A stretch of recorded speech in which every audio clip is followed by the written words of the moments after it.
Chinnaswamy stadium ಕಾಲ್ತುಳಿತ ಪ್ರಕರಣಕ್ಕೆ ಸಂಬಂಧಪಟ್ಟಂತೆ ಗೃಹ ಸಚಿವ ಡಾಕ್ಟರ್ ಜಿ ಪರಮೇಶ್ವರ್ ಪ್ರತಿಕ್ರಿಯೆ ಕೊಟ್ಟಿದ್ದಾರೆ. ನ್ಯಾಯಮೂರ್ತಿ ಖುನ್ನಾ ಕಮಿಟಿ ವರದಿ ಸರ್ಕಾರ ಒಪ್ಪಿದೆ. ನಿನ್ನೆ ಕ್ಯಾಬಿನೆಟ್ನಲ್ಲಿ ಇದ್ರ ಬಗ್ಗೆ ಗಂಭೀರ ಚರ್ಚೆಗಳಾಗಿದೆ. ಕ್ಯಾಬಿನೆಟ್ ಕೂಡ ಕ್ರಮಕ್ಕೆ ಒಪ್ಪಿಗೆಯನ್ನು ಸೂಚಿಸಿದೆ. ಯಾಕಂದರೆ ಆ ಖುನ್ನಾ ವರದಿಯಲ್ಲಿ ಬಹಳ ಸ್ಪಷ್ಟವಾಗಿ ಹೇಳಿರೋದು 3 ಸಂಸ್ಥೆಗಳು, 1 ಇಲಾಖೆ ಇದಕ್ಕೆ ಕಾರಣ ಅಂತ. RCB, DNA ಮತ್ತು KSCA. ಮುಂದೆ ಯಾವ ರೀತಿ ಅನುಮತಿ ನೀಡಬೇಕು ಈ ಕುರಿತು ವರದಿಯಲ್ಲಿ ಶಿಫಾರಸಿದೆ. ನಾವು ಇಲಾಖಾ ತನಿಖೆಗೆ ನಿರ್ಧರಿಸಿದ್ದೇವೆ.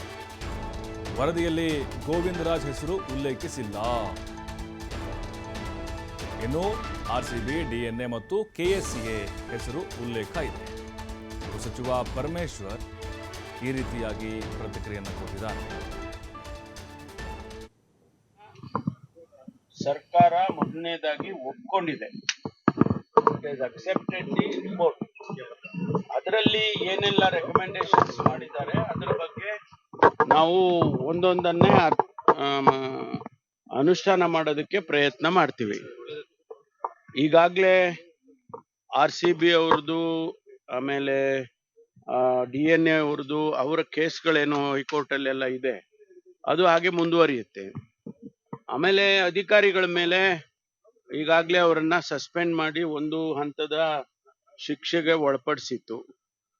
ಈಗ ಮತ್ತೊಂದು ಡಿಪಾರ್ಟ್ಮೆಂಟಲ್ ಎನ್ಕ್ವೈರಿ ಮಾಡಬೇಕು ಅಂತ ಹೇಳಿ ತೀರ್ಮಾನವನ್ನ ಸರ್ಕಾರ ಮಾಡಿದೆ.